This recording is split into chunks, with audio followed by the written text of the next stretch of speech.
तुलसी तुलसी सब कोहू कहे, पर तुलसी बन की घास। हो गई कृपा राम की, तो बन गए तुलसीदास।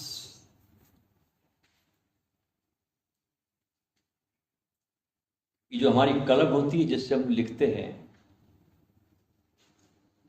इसमें बड़ी ताकत होती है।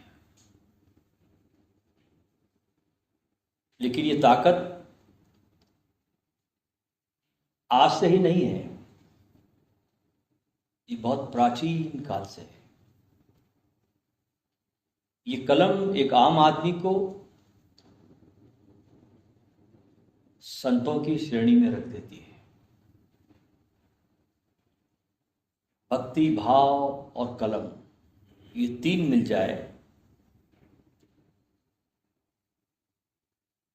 तो जीवन में क्रांति आ जाती है। और इसी क्रांति ने भारत को कई संत, विद्वान और बड़े बड़े कवि दिए, कालिदास जैसे, जिन्होंने समय समय पर अपने कृतियों के द्वारा भारत की संस्कृति को बहुत अलंकृत किया है। ऐसे ही हमारे देश में एक महान कवि और राम भक्त तुलसीदास हुए, जिन्होंने राम की गाथा को पूरे विश्व में अमर कर दिया। और ये कवि होने के साथ साथ बहुत वंदनीय भी है, पूजनीय भी है। कहते हैं ना, भगवान से बड़ा होता है भक्त।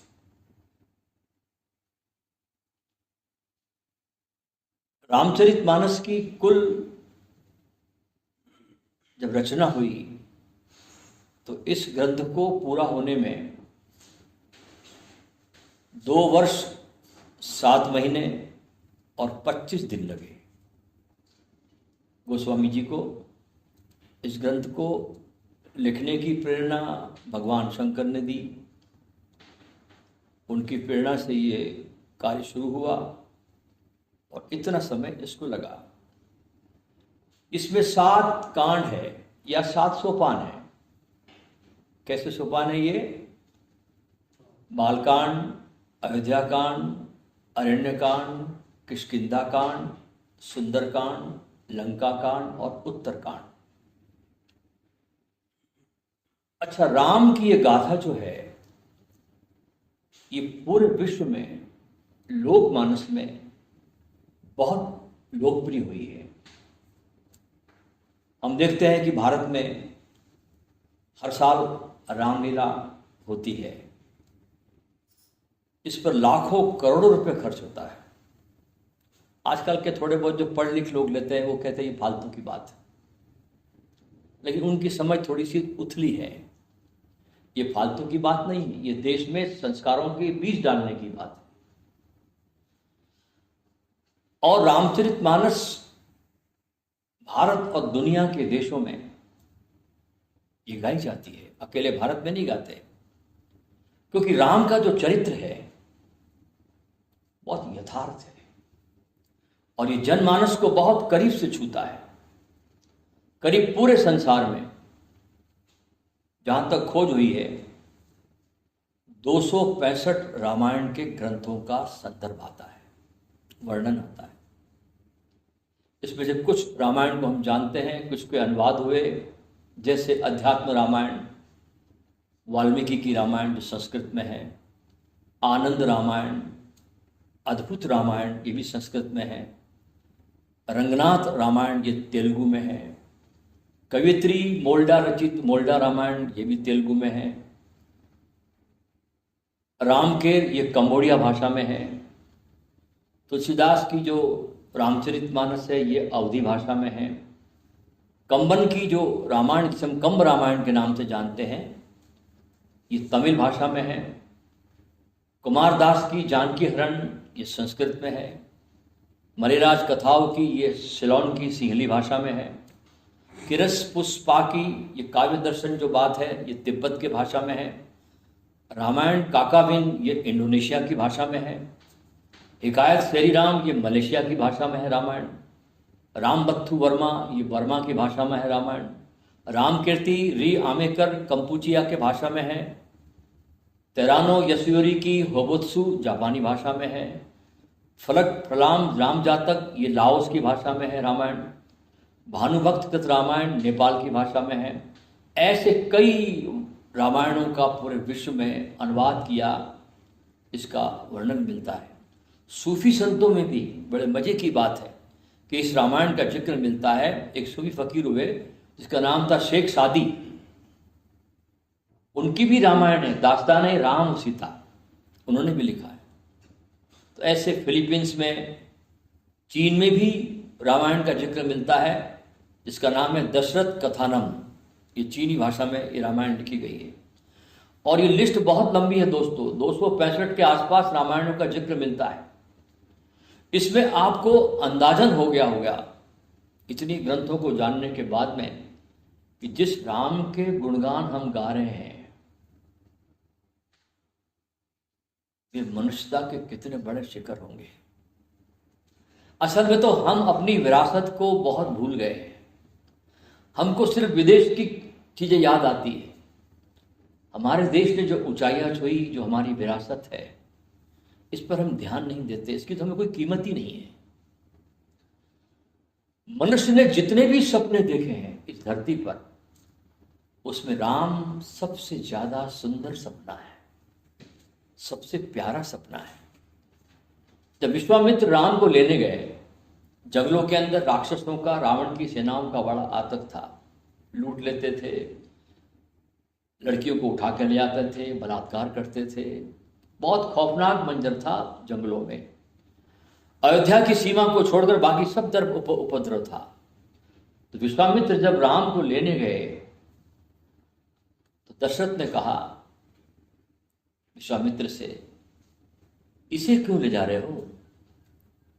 मेरी सेना ले जाओ, किसी और को ले जाओ। तो विश्वामित्र बड़ा प्यारा जवाब देते हैं कि दशरथ, दुनिया में ये 4 चीजें हैं जिनमें से अगर एक भी आ जाए तो आदमी अहंकारी हो जाता है। बड़ी प्यारी बात विश्वामित्र कह रहे हैं दशरथ से कि दुनिया में 4 चीजें हैं, उनमें से अगर एक भी आ जाए आदमी के पास तो आदमी अहंकारी हो जाता है। और फिर विश्वामित्र ने ये 4 चीजें बताई। पहला बताया यौनम, जवानी। दूसरा बताया धन, पैसा, आपकी संपत्ति। तीसरा बताया संपत्ति, आपके महल, 2 महले, जायदाद। और चौथा बताया प्रभुत्तम, यानी आपका नाम हो जाए, आपकी कीर्ति हो जाए, आपका शोहरत हो जाए, सब दुनिया आपको जानने लगे। ये 4 चीजें विश्वामित्र ने दशरथ को बताई। इनमें से अगर एक भी अगर जिंदगी में आ जाए तो आदमी को अहंकार का रोग पकड़ लेता है। पैसा आ जाए तो रोग पकड़ता है, नाम हो जाए, कीर्ति हो जाए तो रोग पकड़ता है, यौवन जवानी आ जाए तो अहंकार का रोग पकड़ता है। और जब ये रोग पकड़ता है तो आदमी का अनर्थ हो जाता है, जैसे रावण का हुआ। अगर चारों साथ हो जाए तो महा अनर्थ हो जाता है। लेकिन विश्वामित्र कहते हैं, हे दशरथ, आपके बेटे राम के पास ये चारों है। आपके बेटे राम के पास ये चारों है, फिर भी वे विनम्र है। इसलिए मैं इनको लेने के लिए आया हूं। इसलिए राम से अगर कोई गुण हम सीखना चाहे तो वो है विनम्रता का गुण, जो धर्म का मूल मंत्र है। अगर आपके भीतर विनम्रता नहीं है तो अभी आपकी धर्म के विश्वविद्यालय में एंट्री भी नहीं हुई है। विनम्रता पहला गुण है, पहला मंत्र है धर्म की यात्रा की तरफ।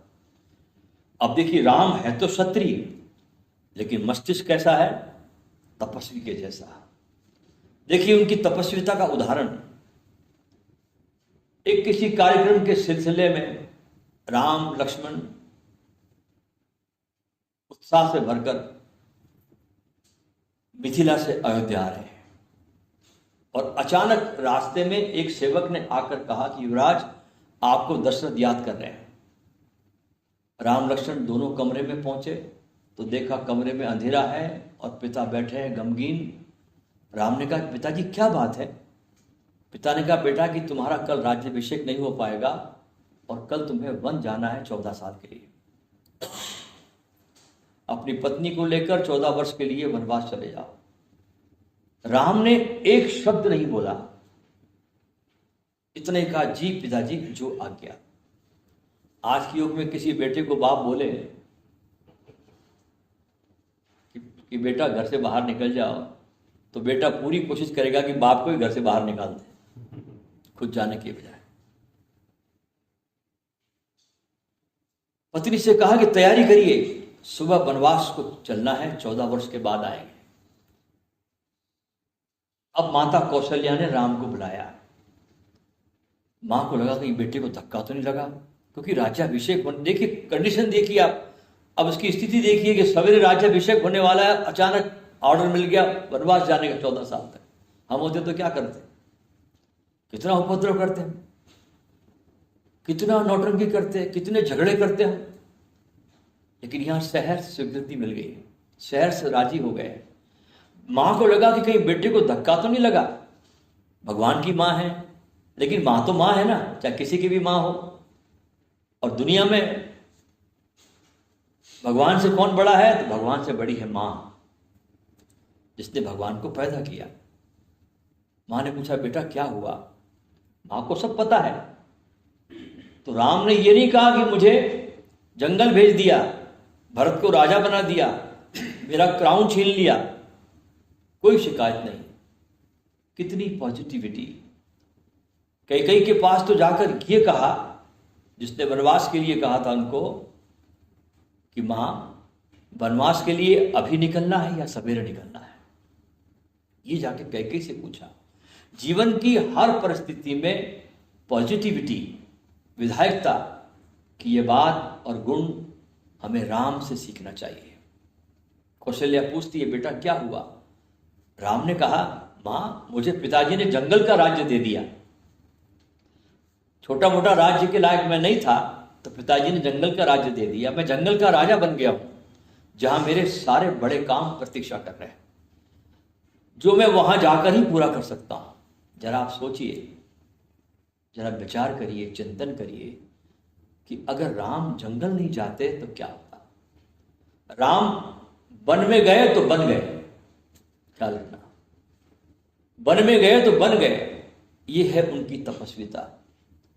राम विनम्र रहते हैं, शालीन रहते हैं, मुस्कुराते रहते हैं, और इसी आत्मविश्वास में उनकी जीत है। ये सारे गुण जो मैंने आपको बताए, ये राम के बड़े अप्रतिम गुण हैं। इन गुणों को साधक ने धारण करना चाहिए। जीवन में जो भी परिस्थिति हमारे जीवन में आती है, चाहे कैसी भी हो, सुख की हो, दुख की हो, कोई भी परिस्थिति हो, अपनी समता को न खोइए। हर परिस्थिति में आपका कल्याण ही है, ये भी ध्यान रखना। हम देख नहीं पाते, बात अलग है। जैसे मैं अक्सर लोगों से कहता हूं कि तो तुम्हारे कोई दुश्मन हो, तुम्हारे कोई भी हो जो तुम्हारा अहित चाहते हो, उनको धन्यवाद देना, क्योंकि वही लोग तुमको बुद्धत्व की तरफ ढकेलते चले जा रहे हैं, वही लोग तुमको आगे बढ़ा रहे हैं। सबको धन्यवाद देना, वो तुमको बुद्धत्व तक पहुंचा रहे लोग, तुमको दिखाई नहीं पड़ रहा अभी। जब आगे चल के जब तुम्हारे अंदर घटनाएं घटेगी, तो तुम बोलोगे अच्छा वो नहीं होता तो मैं यहां तक नहीं पहुंचता था, वो मुझे नहीं सताता तो मैं यहां नहीं होता। तो हर घटना तुमको बुद्धत्व की तरफ ढकेल रही है। तो सबका धन्यवाद करिए, सबके प्रति अनुग्रह रखिए, सबके प्रति प्रेम का भाव रखिए, शालीनता रहिए भीतर। ये राम हमें सिखाते हैं।